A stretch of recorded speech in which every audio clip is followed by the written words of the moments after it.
Hello everybody, Tammy here. Welcome to my channel and some more Blythe news. Today we're going to talk about the August 2025 release called Blythe Dolly Days Weekend. She's the first in a series of dolls that are supposed to be a little bit more affordable and will possibly be sort of an introductory doll to newer collectors. And before I keep going, could I ask you guys to go ahead and click that subscriber button if you're new to my channel? Really would appreciate it. Alright, so on to news about this cute little doll. So like I said, she's coming out at the end of August 2025. Her face type is Radiance Evolution. Her skin type, they're calling it glowing skin default. I've also seen it called fair. So the skin color's fair. I think glowing skin default is just a way to say she's shiny. She's not matte. Okay, folks. And she's got vintage green eyeshadow, pink lips, and pink cheeks. And of course, she's got the regular default eye chips. Okay, so just deal with it. But she's got this really cute blue and green right and left facing eye chips, and then the front facing orange and pink, which a lot of us are not that thrilled about. Her hair is blonde. She is basic, folks. She does not have any nail polish or earrings, and that's why she's a little bit more affordable.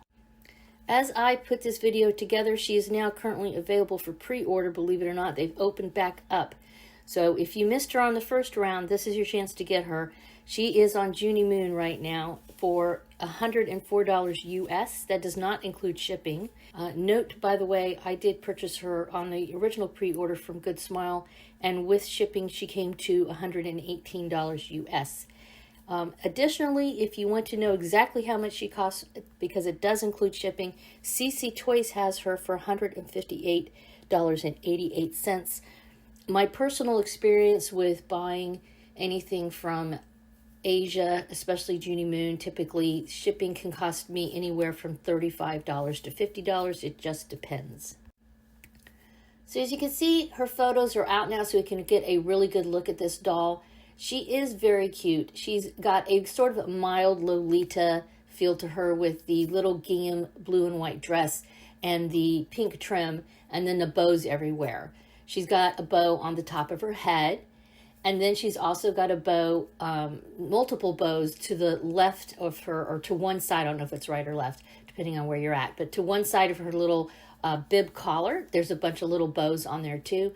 She has some white socks, pink shoes, of course her little panties that are just kind of, you know, what they usually have for them, and then a stand. So I think she is pretty decent price for what you're getting, but keep in mind, you know, if you compare her to somebody like Love Jayla, Love Jayla has a whole nother outfit. So she might cost a bit more, but you're paying more because you're getting more, if that makes any sense to anybody.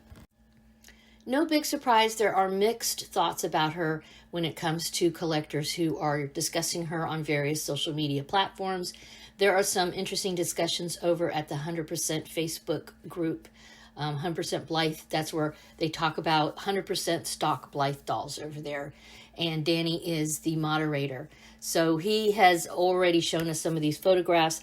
Juko Wong also has these photographs on her social media channels, including Instagram.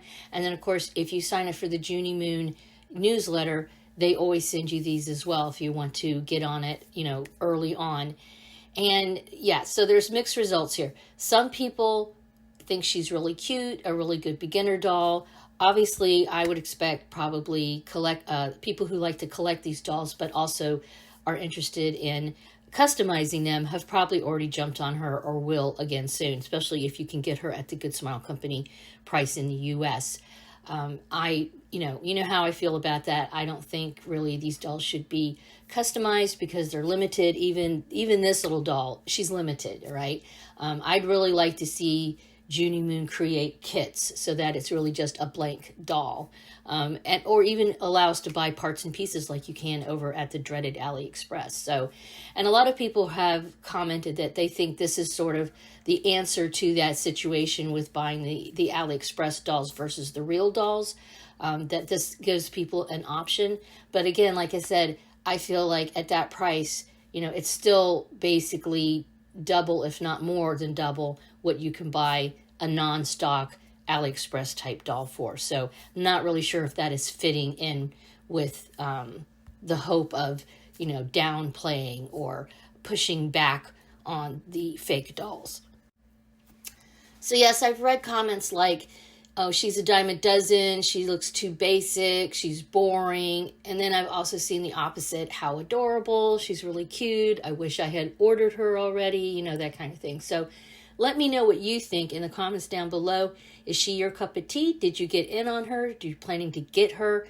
If you did get her, what are you thinking about doing with her? Are you going to customize her, or are you going to just have her as sort of a doll that you do stuff with, go on photo shoots, maybe travel with her, that sort of thing?